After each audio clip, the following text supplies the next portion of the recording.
여러분 안녕하십니까? 2019년 3월 29일 금요일 신문사설 비평을 시작하겠습니다. 먼저 투기 관련된 사설입니다. 조선일보는 청와대 실세 대변인의 대담한 투기, 위선자 정권의 본 모습. 중앙일보는 대담한 국민 기만극, 청와대 대변인 즉각 사퇴하라. 매일경제신문은 공직자 처신 왜 신중해야 하는지 보여준 청와대 대변인 부동산 투자. 한국경제신문은 고위공직자 재산 신고에서 또 확인된 내로남불. 문화일보는 김의겸, 최정호, 김현철 투기 위선 정권 개탄 커진다 라고 비판하고 있습니다. 추악한 자본주의 물신 사회에서 고위공직자라는 게 무슨 의미가 있겠습니까? 흙탕물에 뛰어들면 그 어떤 깨끗한 옷을 입었더라도 그 옷이 떨어질 수밖에 없습니다. 결국 이 모든 사람이 이 투기로 내몰리는 이런 구조, 이 자본주의 체제, 물신주의, 탐욕적 물신주의 이 구조가 문제다 이렇게 생각합니다. 이 돈과 권력 그리고 명예를 독점하려는 욕망에 가득 찬 집단들이 될 뿐이죠. 개혁 관련해서 중앙일보는 또 결격 장관 임명 강행에 청문회 무용론 키울 건가. 동아일보는 3.8 개각 참사 조현업 조국 책임으로 경질하라 라고 주장하고 있습니다. 장관 후보가 되기 전 기준을 정해야죠.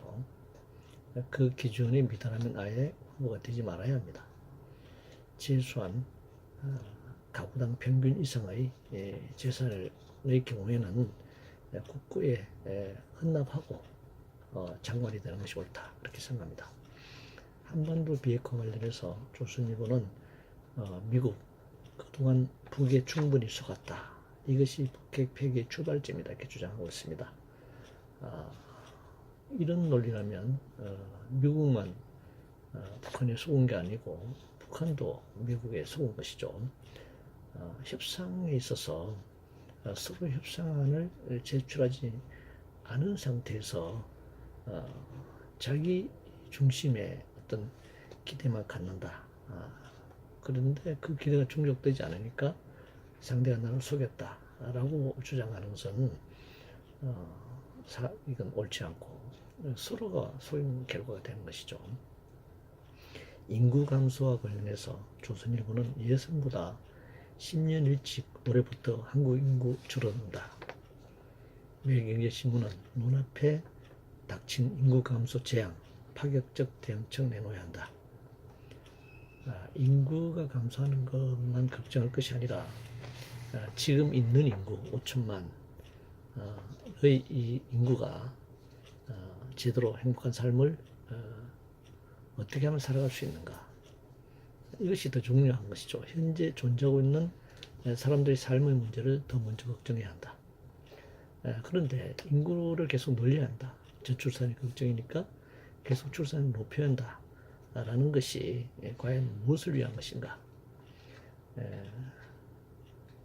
자본의 이윤을 위해서 값싼 노동력을 계속 생산하라는 것인가 이렇게 묻고 싶습니다. 한일 관계와 관련해서 동아일보는 미국까지 우려하고 나선 한일 관계 냉정 되찾고 대화를 시작해야 한다 이렇게 주장하고 있습니다. 한일 관계는 과거를 어떻게 청산할 수 있느냐 없느냐의 문제인데 박근혜 정권 당시 일본군 성노예 관련 합의 등이 일본의 제국주의 침략에 대한 반성을 하지 않아도 되는 그런 빌미를 제공한 것이거든요. 과거에 청산 없으면 미래도 똑같은 그런 재앙이 반복될 수밖에 없다. 이것이 한일 관계의 핵심입니다. 교육과 관련해서 동아일보는 기초학력 분기하는데 가르칠 생각 않고 평가 방법만 바꾸나. 문화일보는 중고생 학력 급격히 저하, 반경쟁 교육이 주범이다 이렇게 주장하고 있는데 학력을 중심으로만 교육을 바라보고 있습니다. 인간의 존엄, 인권, 평등, 평화, 행복, 생태의 가치부터 가르치면서 학력을 논해야 한다 이렇게 생각합니다. AI와 관련해서 한국경제신문은 문과, 이과 가리지 않고 AI 교육 나서는 일본 한국은 왜 못하나 이렇게 비판하고 있습니다. 인공지능이 문제가 아니라 인간의 삶의 가치와 질이 우선돼야 합니다. 이것을 위해서 AI가 수단이 될 수는 있을지는 모르겠지만 이것이 목적이 되어서는 안 된다 이렇게 생각합니다. 노사균형과 관련해서 한국신문은 노조로 확 기울어진 낡은 불균형 제대로 토론해보자 라는 제목의 사설에서 경사노위의 아이오르 핵심 협약 비준 논의 과정에서 노조 단결권 강화에 맞춰 사용자 방어권을 보장해야 한다 이렇게 주장하고 있습니다. 아니 노동권을 보장하는 노동법에 경영권을 삽입하자 이런 주장인데요. 그런 논리라면 노조도 상법이나 공정거래법에 노동권 삽입을 주장하면서 맞대응해야 한다 이렇게 생각합니다. 일자리 관련해서 매일신문은 가짜 일자리로는 성장 못한다라는 폴 롬의 충고.